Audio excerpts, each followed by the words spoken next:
آیا جا رہا ہے۔ تو اس حوالے سے مسلمان جہاں کہیں بھی ہیں، جس پلیٹ فارم پہ وہ آواز اٹھا سکتے ہیں، ان کو چاہیے کہ آواز اٹھائے۔ جو لوگ سوشل میڈیا پہ، نوجوان بالخصوص، ان کو چاہیے کہ وہ سوشل میڈیا پہ اپنے فلسطینی مسلمان بھائیوں کے حق میں آواز اٹھائے۔ تو ہماری یہ ذمہ داری ہے کہ اپنے مسلمانوں کے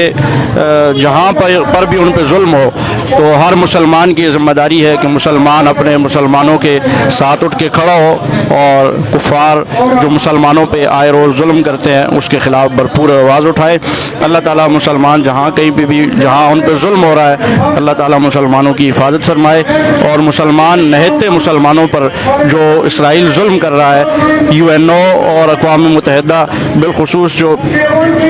امریکہ ہے یا جو عالمی تنظیمیں ہیں، ان کو چاہیے کہ ان نہتے مسلمانوں پر ظلم کے خلاف وہ بھی آواز اٹھائیں، اور وہ نام نہاد NGOs تنظیمیں